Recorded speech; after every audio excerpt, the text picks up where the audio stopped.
அனைவருக்கும் வணக்கம். இன்று ஒரு சட்ட தகவல். இன்றைய தகவலில் எதிரிகளால் செய்யப்படும் குற்றங்களை பொறுத்து இறுதி அறிக்கை தாக்கல் செய்ய வேண்டும். அந்த இறுதி அறிக்கையானது 60 நாட்களிலோ அல்லது 90 நாட்களிலோ செய்யப்படும் குற்றங்களை பொறுத்தது.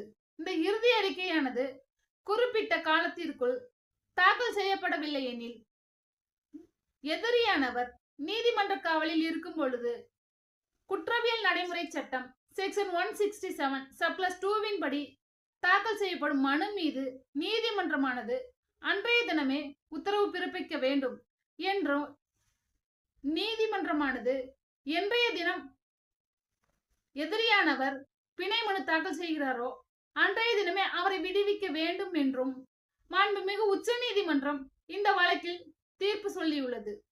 2023 volume number 3 Madras weekly notes supreme court page number 335 என்ற வழக்கில் தீர்ப்பு சொல்லப்பட்டுள்ளது. நன்றி, வணக்கம்.